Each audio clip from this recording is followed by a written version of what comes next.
আমাদের exactly death রিপোর্টটা বলা হয় না, এক্স্যাক্টলি ডেথ রিপোর্টটা আমাদের বলা হয় না, কত কত হতাহত কি আসে বিষয় সেগুলো আমাদেরকে জানানো হয় না।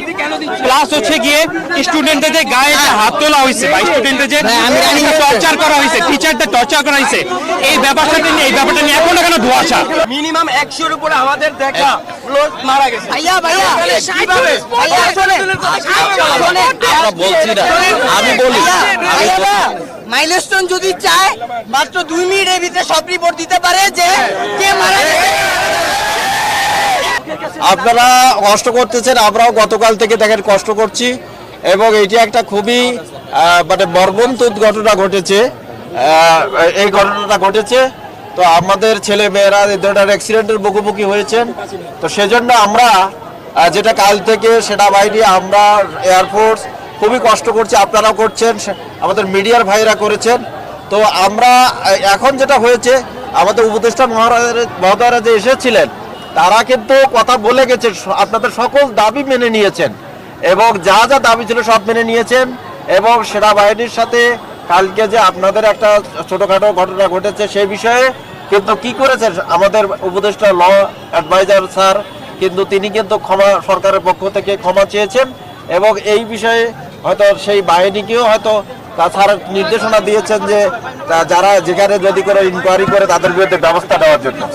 তো আপনারা আর আমরা যেটা করতে পারি যে এখন আপনাদের সহ আপনারা আগামীকাল আমরা বলতে পারি আমার চ্যানেলে, আমাদের যে পুলিশ চ্যানেল, আমরা বলতে পারি যে আপনাদের প্রতিনিধি 5 জন দেন, আমি আমাদের পুলিশ ডিপার্টমেন্টের সাথে যোগাযোগ করে বাংলাদেশের শক্তিশালী থার্মিক স্টিল বার ফেমাস স্টিল লিমিটেড আগামীকাল আমাদের যে হোম অ্যাডভাইজার স্যার আছেন বা আমাদের চিফ অ্যাডভাইজার স্যার, এখানে যে আমাদের আরো অ্যাডভাইজারের মানে বিশেষ সহকারী আছেন, তাদের সেখানে যদি আমরা পাঠিয়ে দিয়ে আপনাদের আরো কোনো দাবি দেওয়া থাকলে, কোনো বিষয় যেগুলো থাকে সেগুলোর বিষয়ে আপনারা আলোচনা হলে আমি মনে করি সকল সমস্যার সমাধান হবে। আমি এটুকু আশ্বস্ত করতে পারি আপনাদের। স্যার আমি এক্স মাইলস্টোন হিসাবে আমার একটা কথা আছে স্যার, সেটা হচ্ছে সকল দাবি দেওয়া মেনে নেওয়া হয়েছে, এটা আমরা জানতে পারছি। বাট কথা হচ্ছে স্যার, ওদের যে 5 থেকে 10 জন চাচ্ছিল আপনাদের সাথে কথা বলতে, সেটা আগামীকাল তারা গিয়ে কথা বলবে, ঠিক আছে আপনি বলছেন। এখন স্যার ওদের কথা হচ্ছে গিয়ে আপনি যেটা বলেছেন সেনাবাহিনীর সাথে একটা ছোট একটা ঘটনা ঘটে গেছে, ঘটনা কিন্তু ছোট ছিল না, যাই হোক আমি হয়তো বলতে ভুল হতে পারে। আমাদের শিক্ষককে মারা হয়েছে, আমাদের ব্যাপারটা হচ্ছে আমি 11-র ব্যাচ স্যার, আমি চলে আসছি, আমার শিক্ষকের গায়ে হাত উঠছে, সেজন্য আমি চলে আসছি। আরেকটা কথা হচ্ছে স্যার, যে ওরা যে দাবিটা দিচ্ছে যে ডেথ রিপোর্ট, যেটা এটা নিয়ে সমস্যা হচ্ছে, আর রানিং স্টুডেন্টদের গায়ে হাত তোলা হয়েছে স্যার, এই ব্যাপারে কি স্যার আপনি কিছু জানেন বা স্যার আপনি? আচ্ছা, ডেথ রিপোর্ট হচ্ছে আমরা গতকাল পর্যন্ত আমরা সিএমএসে যেগুলো ডেড বডি গেছে সেগুলো হচ্ছে 16টা ডেড বডি গেছে, 16টার মধ্যে 17টা, একটা হচ্ছে আমাদের পাইলট সাহেবের, তার মধ্যে একটা ছিল আপনার এই যে আমাদের আধুনিক মেডিকেল কলেজে ছিল, সেটাও আমরা রাত্রে এক জায়গায় পাঠিয়েছি যাতে সকল গার্জিয়ানরা, পরিবারের লোকজন একটা জায়গায় যেতে পারে, যাতে বিভিন্ন জায়গায় না করে, তাদের সুবিধার কথা চিন্তা করে। তো আমরা সেখানে এই পরিবারের লোকজনের সহানুভূতি বা তাদের আবেগকে শ্রদ্ধা করে যেগুলো ডেড বডি হয়েছে, আইডেন্টিফাই হয়েছে, সেগুলো আমরা সাথে সাথে পরিবারের কাছে দিয়ে হস্তান্তর করেছি। যেগুলো এখনো আইডেন্টিফাই হয়নি আমরা আইডেন্টিফাই করার জন্য আমরা চেষ্টা করছি। যদি আইডেন্টিফাই না হয় আমরা ডিএনএ প্রোফাইল করে তাদের পরিবারের সাথে একটু সম্ভব। জি,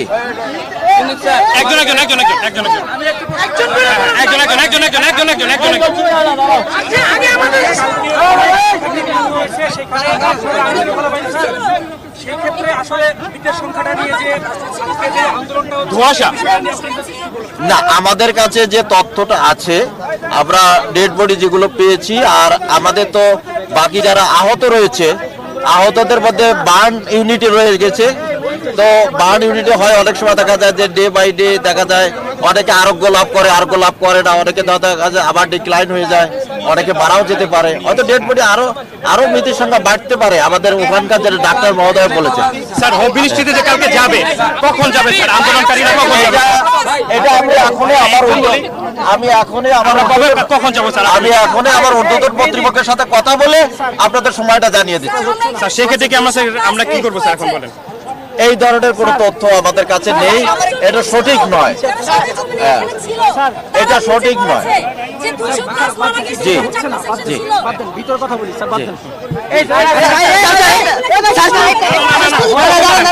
জানতে হবে জানতে হবে আশিক ভাই বলতে শোন, আশিক ভাই বলতে আপনি শোনেন। আচ্ছা আপনি স্যার শুধু স্যারকে জিজ্ঞেস করেন।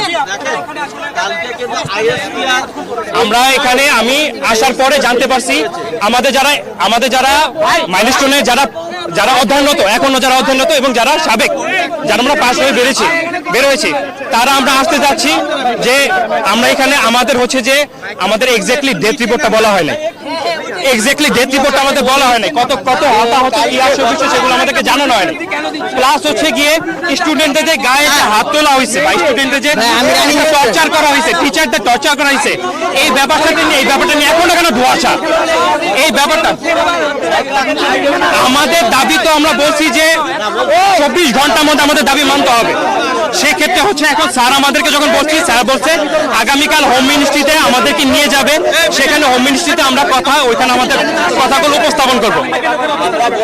আমরা স্যারকে এখন জানতে চাচ্ছি যে স্যার আমরা কখন যাব, কারণ স্যারের সাথে কমিউনিকেশন কখন, আমরা সিএমএসে আমরা স্যার আমরা কখন যাব স্যার এটা একটু ক্লিয়ার করতে যারা হবে। সুরতাল করেছে, প্রত্যেকটা সুরতাল করেছে। আপনারা কথা হ্যাঁ?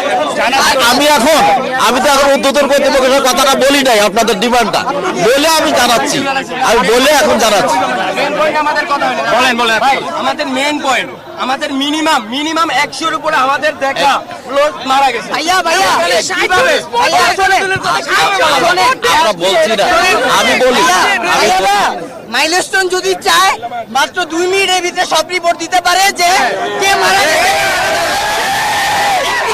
আমি আপনাকে বলি, আপনারা তো কথা না শুনলে তো হবে না।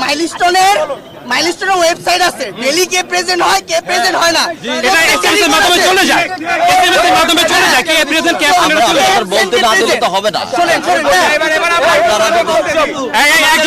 একজন করে আমাদের কাছে শুনেন স্যার আমি বলি, আমাদের প্রথম ক্লাসে যে প্রেজেন্টটা রাখা হয়, এটা রাখে ওই লিস্টটা কই চলে যায় প্রধান কক্ষের রুমে। ওইটা কেন এখন পর্যন্ত গোপন রয়েছে?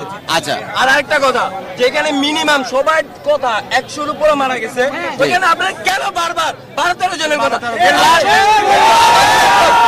আপনারা ঠান্ডা মাথায় কথা বলেন। কেমন কথা? আমার বোন মারা গেছে, আমার ভাই মারা গেছে। অবশ্যই আপনার সেন্টিমেন্টটাকে রেসপেক্ট করি। আমি বলি আরেকটা কথা, ওকে, এই ব্যাপারে আমরা আগামীকাল আমরা হোম মিনিস্টার থেকে কথা বলবো। উনি তো বলতে পারবেন না, উনি